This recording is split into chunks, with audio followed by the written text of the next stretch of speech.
अवश्य ही प्रसन्न होंगे। सबका मन यही चाह रहा होगा कि हमारा राम राजा बने। तो उस मन के बात को हमने सुन करके राम को राजा घोषित कर दिया।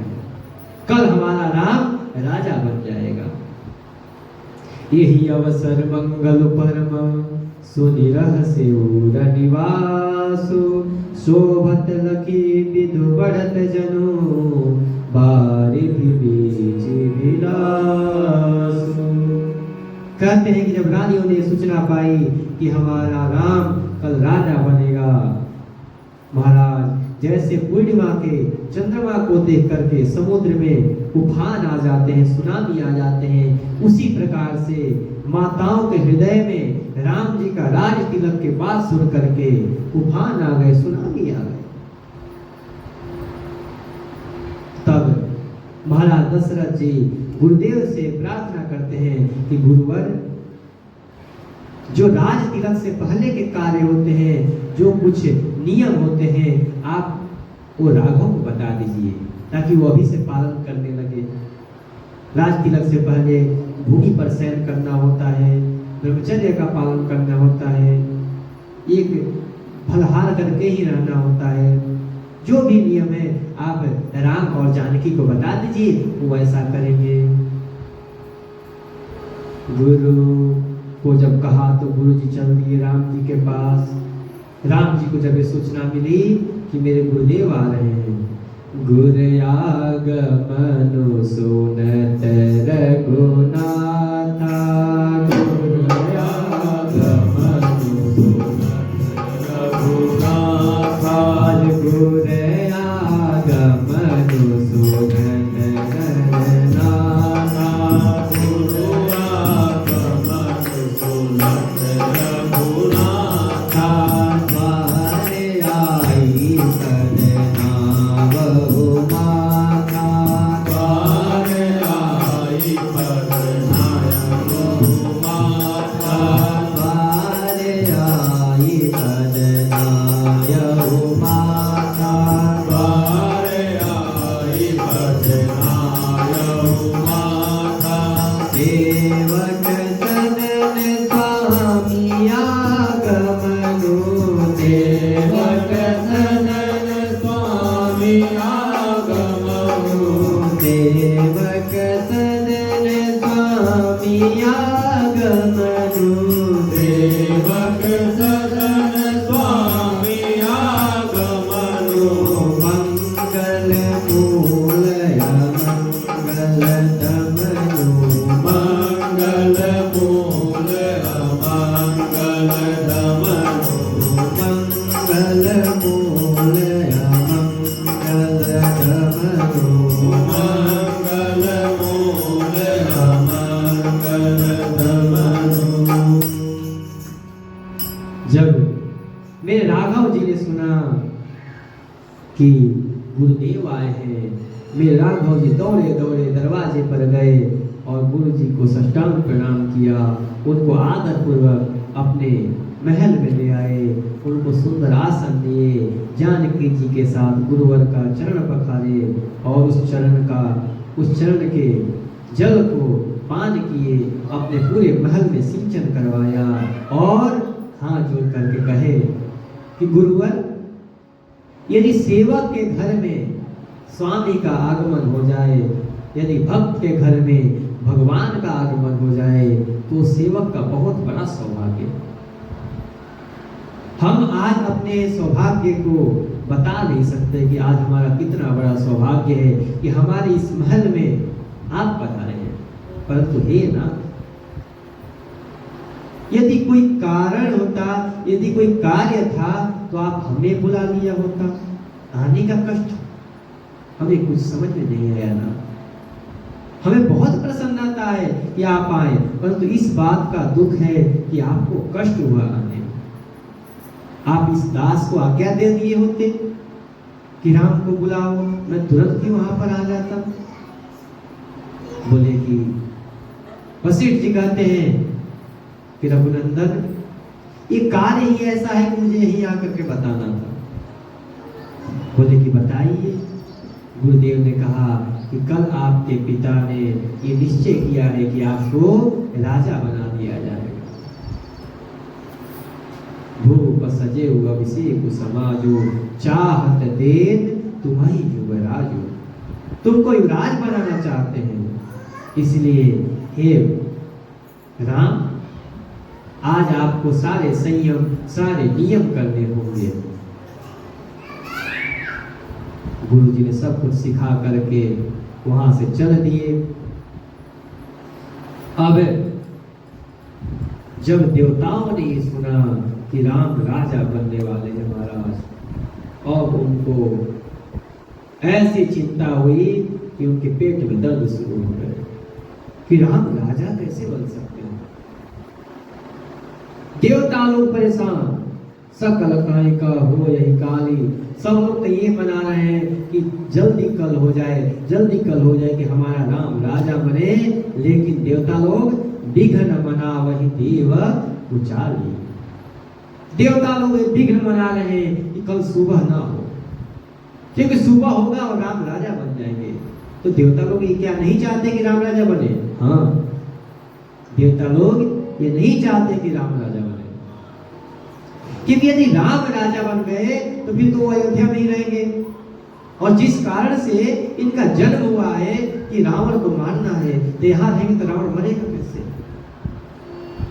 रावण तो मर नहीं सकता यहाँ पर, इनको तो बन जाना है, ये राजा बनने लगे। अब क्या करें महाराज? देवताओं को, तुलसीदास जी कहते हैं, देवताओं को ये प्रसन्नता, देवताओं का ये समय उसी प्रकार अच्छी नहीं लग रही है जैसे चोरों को चांदनी रात नहीं पसंद आती है। जब उजाले हो तो चोर लोग नहीं उनको अच्छी लगती, वो लेकिन अंधेरा हो तब जाएंगे।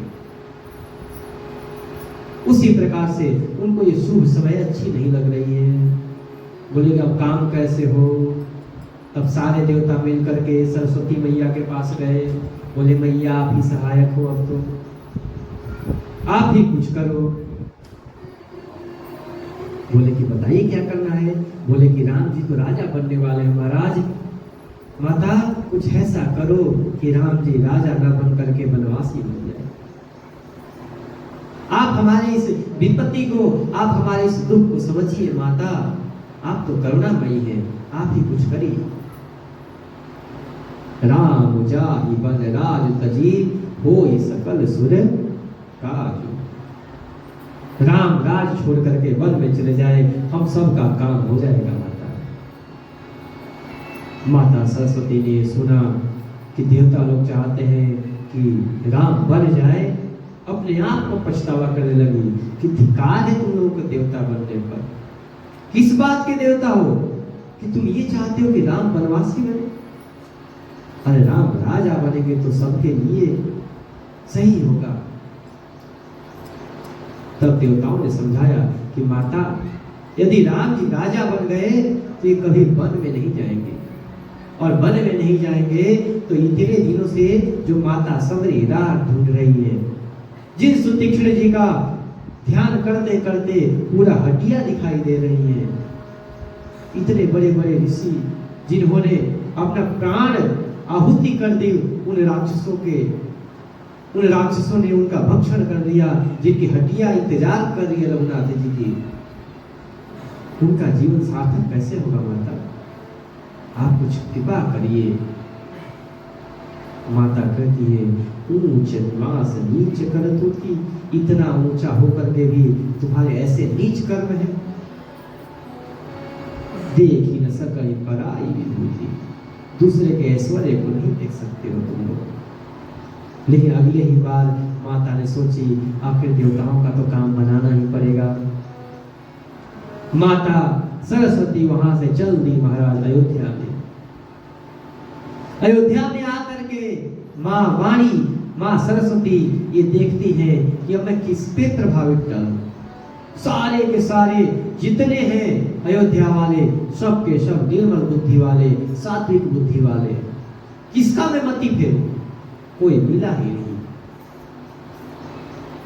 माता सरस्वती यहाँ आकर के भी अयोध्या के गलियों में वहां की सुंदरता देख करके घूमने लगी कि अब पहले बाद में काम करेंगे, पहले देख तो ले।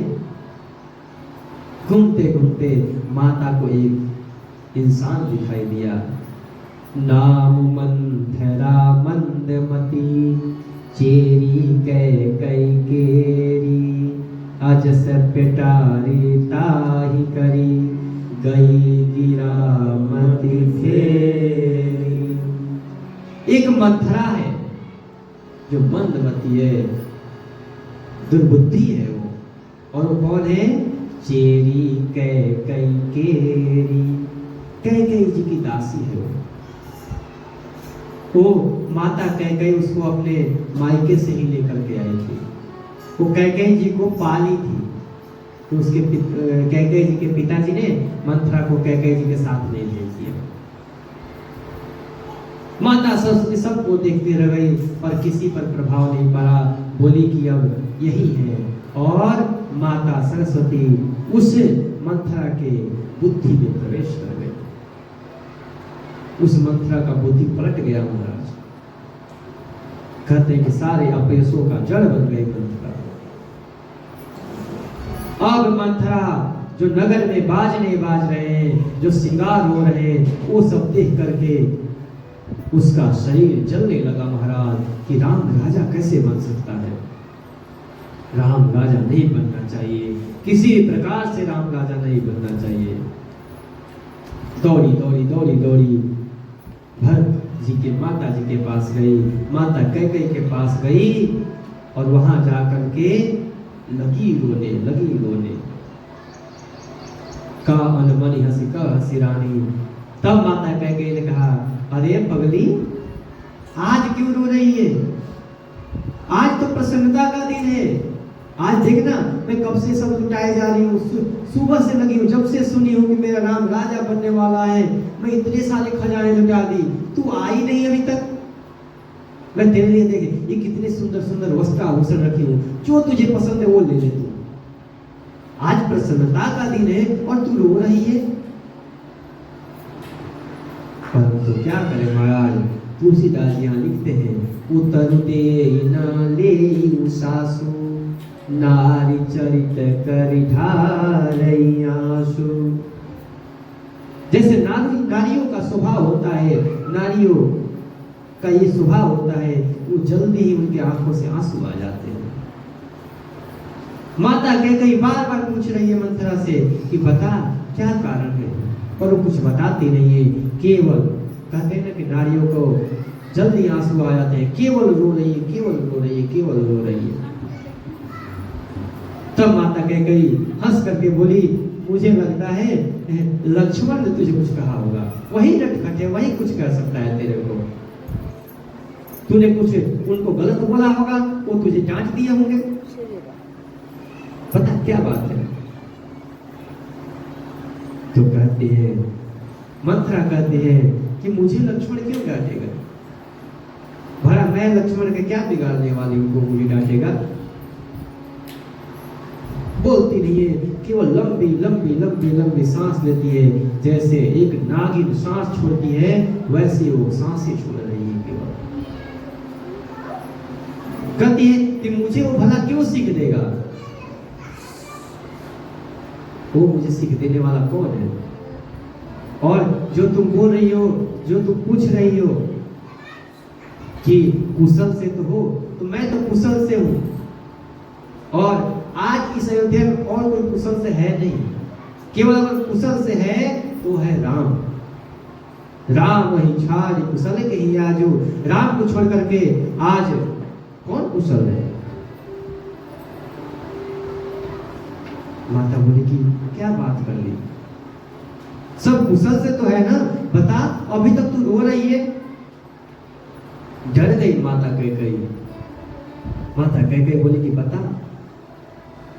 माता कैकई देखिए, सबसे पहले पूछते हैं किसी का कुशल, तो पूछती है राम की कि मेरा राम तो कुशल है। सब है रानी का कहसी कि न कुशल राम मही पाल।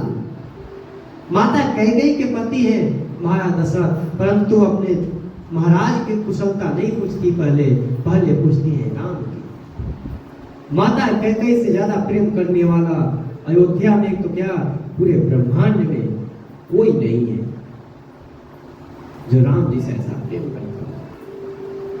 ये लोग गलत दोष देते हैं माता कैकेयी को, क्योंकि माता कैकेयी ने पहले ही राम जी से ये निश्चय कर लिया था, राम जी ने कैकेयी से वरदान ले लिया था कि माता आप मुझे वन भेज दें। एक समय की बात है, मैया कैकेयी बैठी हुई थी, भोजन पका रही थी।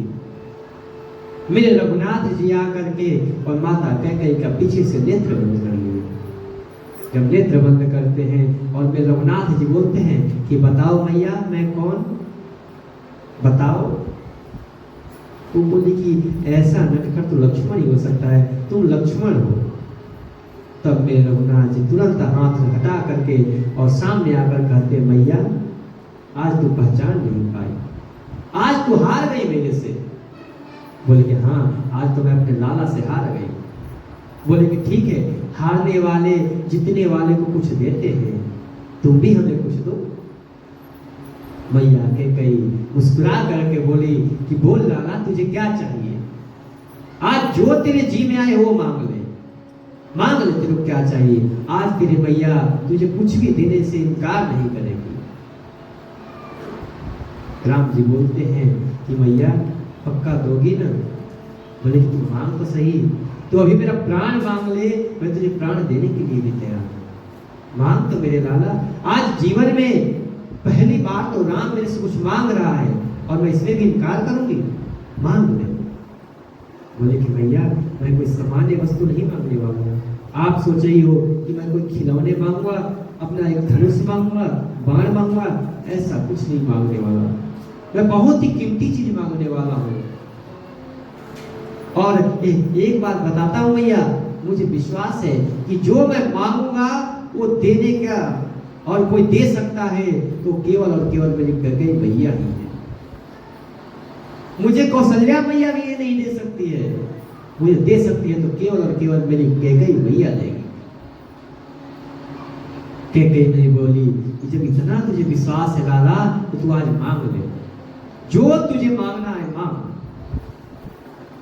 राम जी बोले कि मैया जब हम बड़े हो जाएंगे ना और मैं बड़ा हूँ, मैं भाइयों में सबसे बड़ा हूँ, तो महाराज मुझे राज तिलक देंगे, मुझे राजा बनाएंगे।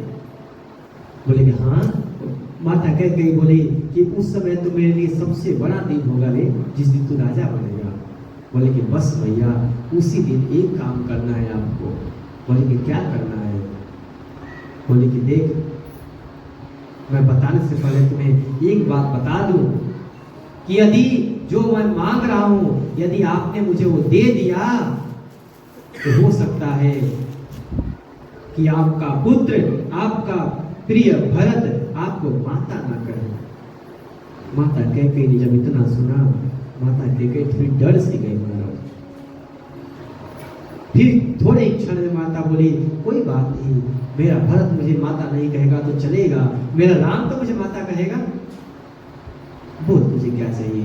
बोली इतना ही नहीं माता, हो सकता है कि जो मैं मांगू और आप पूर्ण कर दो तो आपका सुहाग भी चला जाए।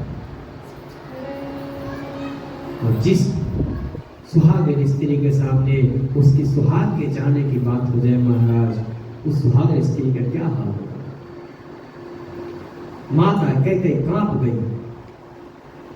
माता कैकेयी बोली कि देख बालक तू मुझे डरा मत, तू मांग, तू मजाक मत कर मेरे से। राम जी बोले मैं मजाक नहीं कर रहा माता, मैं सत्य बता रहा हूं कि जो मैं मांगूंगा यदि आप वो दोगी ना तो आपका सुहाग भी जा सकता है। माता कैकेयी अपने हृदय पर पत्थर रखकर कहती है कि लाला ये भी स्वीकार है, मुझे मेरा सुहाग भी ना रहे मैं स्वीकार कर लूंगी, तू मांग तुझे क्या चाहिए। राम जी जब इतना सुने, राम जी के भी आंखों से आंसू आ गए महाराज कि धन्य है मेरी मैया, इसके जैसा कौन हो सकता है जो अपने पुत्र को भी त्यागने के बारे में सोच सकती है। इनका पति भी छूट जाएगा लेकिन ये मेरे वचन को, मेरे एक वाणी के रखने के लिए अपने पति को भी छोड़ने को तैयार हो गई। बोले भैया अब मुझे पूरा विश्वास हो गया है कि जो मैं मांगा वो आप अवश्य देंगे। बोले कि राघव मांग। राम जी ने माता कैकेयी का हाथ अपने सर पर रखवाया और बोला कि माँ देख तू मेरे सर पर हाथ रख रही है, जो मांग रहा हूँ वो दे देना। बोले तू मांग ले। राम जी ने कहा कि जब पिताजी मुझे राज तिलक देंगे मैया, उस समय ना तू उनसे ना मेरे लिए 14 वर्ष का वनवास मांग लेना। जब माता कैकेयी ने ये सुना कि मेरा राम 14 वर्ष के लिए बन जाएगा, माता कैकेयी राम जी का हाथ तुरंत हटाया, बोली कि तू चला जा यहाँ से। अरे दुष्ट तू क्या मांग रहा है, सोच रहा है तू क्या मांग रहा है मेरे से? कुछ विचार कर। मैं प्राण देने के लिए तैयार हूं, मैं अपना सुहाग देने के लिए तैयार हूं, मैं राम को वन भेज दूं? तू पागल है, तू क्या मांग रहा है मेरे से? मैं अपने प्राण दे दूंगी पर राम को वन कभी नहीं दे सकती। तू मेरा प्राण है रे, तू कुछ और मांग ले। बोले नहीं भैया, आपने तो वचन दिया है और वचन से चूक नहीं सकती हो। आपने मेरे सर पर हाथ रख के ये सौगंध खाया है कि राघव तू जो मांगेगा वो दूंगी, अब तो आपको देना पड़ेगा। माता कैकेयी वहीं पर बेहोश हो गई महाराज।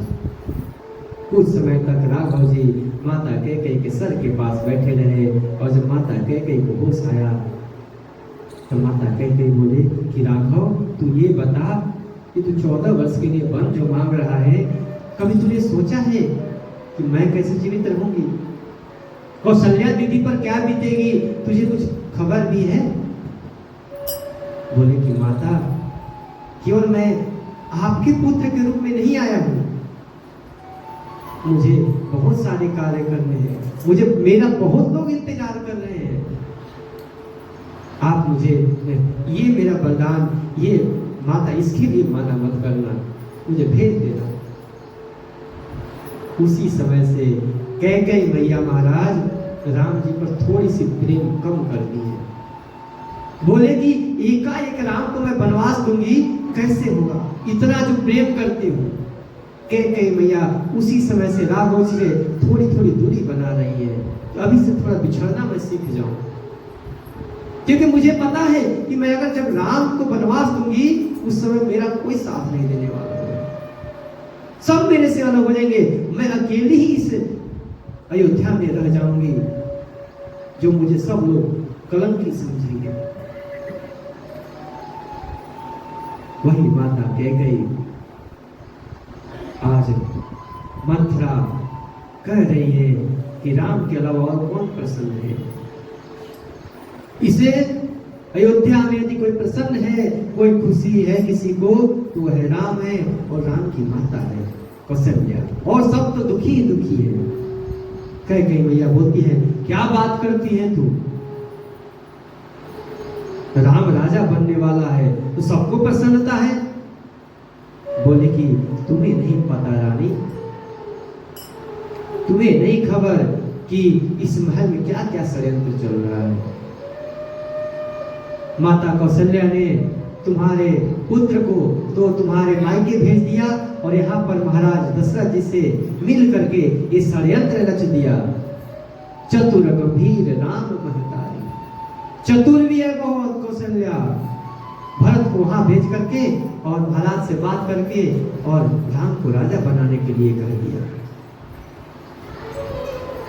बोले कि तेरा दिमाग तो ठीक है, ये रघुकुल की रीत चली आ रही है कि बड़ा पुत्र ही राजा बनता है, तो इसमें चतुरता की क्या बात है?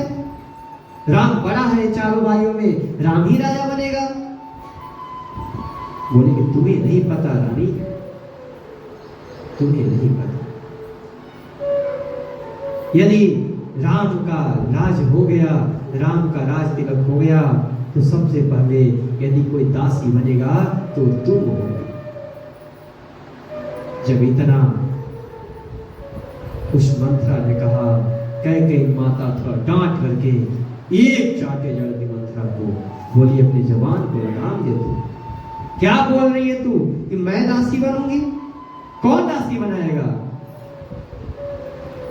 बोली कि महाराज दशरथ बनाएंगे तुम्हें दासी, कौशल्या तुम्हें दासी बनाएगी, राम का दास बन के रहेगा भरत। बोले कि माता कह बोली कि छोटा है भरत, छोटा भाई बड़े भाई का दास ही होता है, और यदि राम का राज तिलक कल हो रहा है तो सबसे बड़ा सबसे अच्छा दिन मेरे लिए तो वही होगा। बोले कि तुम अभी समझी नहीं हो रानी, तुम बहुत भोली हो, तुम नहीं जानती उनकी चतुराई को। बोले कि तू क्या कह रही है, तेरा मति तो ठीक है ना?